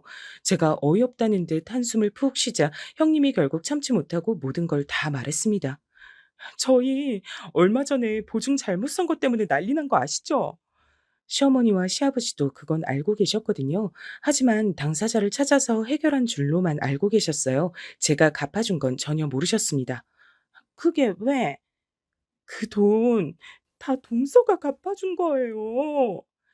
형님의 그 말에 시아버지와 시어머니 그리고 시누이 모두가 화들짝 놀랐습니다. 그거 10억이 넘는 돈이라고 하지 않았어요? 그걸 둘째 언니가 어떻게 갚아요? 너는 무슨 그런 말도 안 되는 소리를? 재수 씨가 갚아준 거 맞아요. 저희 재수 씨 아니었음 지금 이혼하고 저 혼자 빚 갚았을 거예요. 그러니까 어머니, 재수 씨한테 정말 이러시면 안 돼요. 나중에 벌 받아요, 우리. 사실 어떻게 그 말을 믿을 수가 있겠어요. 그냥 평범한 집안도 아니고 부모도 없이 할머니, 할아버지 손에서 컸고 정말 별 볼 일 없어 보여 무시했던 며느리가 10억이 넘는 돈을 턱턱 내놓을 수 있을 만큼 자산가란 사실을 말입니다. 얘가 그런 돈이 어디 있어서 그걸 갚아줬단 말이야. 동서 조부모님께서 굉장히 부자셨대요. 그래서 지금 어머님 식당 건물도 사실 동서가 주인이에요. 어머니 예전에 왜 건물주가 월세 올린다고 했다가 주인 바뀌고 오히려 월세 낮춰줘서 좋다고 하셨던 적 있죠? 그거 동서가 건물 사서 그렇게 한 거였어요. 형님의 그 말에 시어머니와 시아버지 그리고 시누이 모두 너무 놀라서 입만 벙긋거렸습니다. 아니 둘째야, 이게 다 정말이냐? 네. 사실 이렇게 밝힐 계획은 아니었지만 차라리 잘 됐다고 생각했습니다. 제 성격을 버리지 않기 위해 시어머니의 입을 막아야 했으니까 말이죠. 그러기 위해 어차피 조만간 다 얘기할 생각이었고요. 그 중요한 걸 왜 여태 꽁꽁 숨기고 말을 안 했어요? 일부러 숨긴 건 아니고 그냥 굳이 말하지 않은 것뿐이에요. 제가 돈이 많다고 뭐 달라지는 것도 아니고, 그리고 제가 돈이 많다는 이유 하나만으로 저에게 다르게 대하는 사람들이 그동안 많았어서 그게 싫기도 했고요. 시누이는 뭔가 더 얘기를 하고 싶어 하는 것 같았지만 꾹 삼키는 게 보였습니다. 이유야 어떻게 됐든 아무리 돈이 많다고 해도 그 큰 돈을 선뜻 내주기 쉽지 않은 일이었을 텐데 작은 애가 큰 마음 줬구나. 이걸 뭐라고 고맙다고 인사를 해야 할지 원. 이미 형님이랑 아주버님이 많이 고맙다고 얘기하셨어요. 괜찮아요. 시아버지와 시누이는 이 사실을 천천히 받아들이고 있는 듯 보였지만 여전히 시어머니는 놀라서 아무 말도 하지 못했습니다. 또 여전히 믿기지 않는 얼굴이기도 했고 말이죠. 그날은 그렇게 마무리가 됐어요. 집으로 가 남편에게 오늘 있었던 일에 대해 다 얘기했습니다. 남편은 미안하다고 하더군요. 어머니가 그 정도로 막 나오실 줄은 몰랐다고 말이죠. 뭐 사실 많이 상처받기도 했고 서럽기도 했지만 저에겐 남편과 딸아이가 세상 전부였기 때문에 이런 것들은 다 괜찮았어요. 그날 이후로 시어머니와 시누이가 절 대하는 태도가 완전히 달라진 건 조금 웃기긴 했습니다. 사실 저는 시누이는 그렇다 쳐도 그간 절 그 정도로 괴롭혀온 시어머니는 본인의 자존심 때문이라도 저에게 대면대면하게 구실 줄 알았거든요. 그냥 더 이상 괴롭히지만 않는 선에서 말입니다. 하지만 저희 시어머니는 정말이지 대단하신 분이긴 하셨어요. 아이고, 우리 둘째 며느리 왔니? 정말 하루아침에 저게 같은 사람인가 할 정도로 완전히 달라졌습니다. 오히려 그러니까 더 보기가 싫더라고요. 너무 노골적이란 생각이 들어서 말입니다. 그리고 대놓고 바라셨어요. 이번에 우리 가게 확장하는데 돈이 좀 모자라지 뭐니. 가족끼리 꼭 월세를 받아야 하겠니? 하면서 말이죠. 하지만 저는 못 들은 척 했어요. 그거마저 예전 같았으면 어디서 어른 말을 무시하냐며 노발대발했겠지만 저에게 아무 소리 하지 못한다는 게 달라지긴 했고 말입니다. 시누이도 툭하면 제 앞에서 뭐가 가지고 싶네, 누구는 뭐가 있네 하면서 노골적으로 뭔가를 바라다가 계속 반복이 되어도 제가 그걸 해줄 생각이 단 하나도 없어 보이자 결국 분통을 터뜨리긴 했습니다. 아니, 큰오빠는 10억이 넘는 빚도 턱 턱턱 갚아주면서 전 왜 차 한 대 뽑아달라는 얘기도 못 들은 척하는 거예요? 설마 언니 예전에 내가 서운하게 했다 그러는 거예요? 그건 내가 잘못했다고 했잖아요. 그러니까 서운한 거 있으면 다 풀고 더도 말고 차 한 대만 뽑아줘요. 네? 더도 말고라는 말이 애초에 믿기지 않았어요. 제 돈을 보고 접근해온 수많은 사람들을 보며 그런 부분에선 도가 텄거든요. 신의 같은 사람은 한 번 해주면 끝을 모르고 바랄 타입의 사람이었습니다. 물론 해주지 않아도 그럴 사람이긴 했지만 말이죠. 그리고 포기도 모를 사람이었고요. 사실 시간이 지나면서 이럴 걸 예상하고 더 말하지 않은 것도 있었거든요. 어머니나 아가씨가 생각보다 더 뻔뻔하고 노골적이네. 이래서 동서가 얘기하지 않았구나 싶기도 하고, 괜히 나 때문에 또 미안하게 됐어. 형님이 또다시 저에게 사과하는 상황이 되고 말긴 했어요. 자꾸 죄송해하는 게 오히려 더 부담이라 더 이상 그러시지 말라고 말했습니다. 그리고 결국 또 터질 게 터지고 말았어요. 시어머니가 제가 그 건물에 건물주란 이유로 새 들어있는 다른 가게들의 월세를 마음대로 올려 자신이 대신 받는 사태가 발생하고 만 겁니다. 사실 이건 어떻게 보면 사기나 다름없거든요. 제가 용서해줘도 준 쪽에서 문제로 삼으면 일이 커지는 문제였습니다. 이 일을 알게 되자마자 제가 일일이 다 찾아다니며 사과드렸고 더 올려받은 월세를 다시 돌려드렸어요. 그리고 얼마 지나지 않아 다시 그 건물을 다른 사람에게 팔았습니다. 그리고 시어머니에게 통보했어요. 그 건물 팔았어요. 이제 제가 건물주 아니니까 그 건물과 관련해서 마음대로 하시면 안 됩니다. 어머니 진짜 잡혀가세요. 그걸 왜 팔아? 그럼 새 건물주가 월세 다시 올릴 거 아니니? 그러니까 그런 일은 왜 하셨어요? 저는 이제 돈과 관련해서는 어머니랑 아가씨랑은 아예 얽힐 일 없을 거고 이야기 듣지도 않을 거니까 저한테 부탁하지 마세요. 그렇게까지 단호하게 얘기했는데도 한동안 요구는 계속됐답니다. 결국 남편까지 나서서 연을 끊겠다고 말하고 나서야 조금 조용해졌어요. 하지만 그나마도 얼마 가지 않았습니다. 주기적으로 찾아와서 돈돈거렸죠. 그 전에 절 괴롭힐 때도 참 집요하다 싶었는데 이 문제는 더하더군요. 아니, 가족이라며. 가족들한테 그 정도도 못 해주니. 제가 어머님이랑 아가씨를 한두 번 겪어요. 한 번 해주면 계속 바라실 분들이잖아요. 그리고 고민을 많이 한 말을 결국 입으로 뱉어냈습니다. 저를 이 말까지 하게 만드는 그 사람들이 정말 징글징글했어요. 어머니랑 아가씨 계속 이러시면 저 정말 애비랑 한국을 뜨던지 이혼하든지 하는 수밖에 없어요. 제 입에서 이혼이란 말이 나올 줄은 몰랐는지 놀라는 것 같더라고요. 아니, 나 같으면 죽고 말겠다. 너도 참 대단하다, 대단해. 지금 누가 할 말을 하는 건지 모르겠다는 생각이 들었습니다. 시어머니와 아가씨는 결국 시아버지까지 나서고 나서야 더 이상 저에게 돈 이야기를 꺼내지 않았어요. 시아버지가 시어머니에겐 한 번만 더 그러면 이혼을 하겠다고 하셨고 아가씨에겐 이럴 거면 집에 오지 말라고 엄포를 놓으셨거든요. 그리곤 저에게 면목이 없고 부끄럽다고 고개를 숙이셨습니다. 사실 이걸로 끝일 거라고는 생각하지 않아요. 시어머니와 시누이의 성격을 그 누구보다 잘 아는 저로서는 언젠가 다시 저에게 돈을 요구하는 일이 생길 거로 생각합니다. 그리고 지금도 속으로는 그래도 설마 가족인데 언젠가는 좀 해주겠지 하고 생각할 거로 말이죠. 하지만 전 정말 그럴 생각이 없어요. 이건 시어머니나 시누이가 미워서 그런 것은 아닙니다. 물론 그들이 미운 것도 있긴 하지만 그 이유 때문만은 아니에요. 한 번이 어렵지 그 다음부턴 쉽다는 말이 괜히 있는 것도 아니고 말입니다. 남편은 자기 같은 사람에게 시집 잘못 와서 고생한단 말을 요즘 입에 달고 살아요. 그런 남편이 안쓰럽고 마음이 쓰입니다. 오히려 그런 엄마 밑에서 이렇게 바르게 자란 남편이 요즘은 존경스러울 지경인데 말이죠. 아무튼 지금은 그 정도로 마무리돼서 조용하긴 합니다. 남편이 저만 원한다면 시어머니나 시누이와 연을 끊겠다고는 하는데 가족이란 게 그렇게 쉽게 끊어지는 연도 아니고 또 가족의 연을 어떻게 함부로 끊으라 마라 할 수 있겠어요. 만약 이런 일이 계속해서 일어나면 외국으로 나가는 건 고려 중이긴 합니다. 남편 회사에서도 주기적으로 해외 발령을 나갈 직원들을 찾고 있기도 했고 저도 외국에서 한번 살아보고 싶다고 생각했던 적도 많았고 말이죠. 물론 지금은 생각만 하고 있는 단계긴 하지만요. 시원하고 통쾌한 복수가 아니라 어떻게 보면 조금 답답하게 결론이 난 이야기일 수 있겠네요.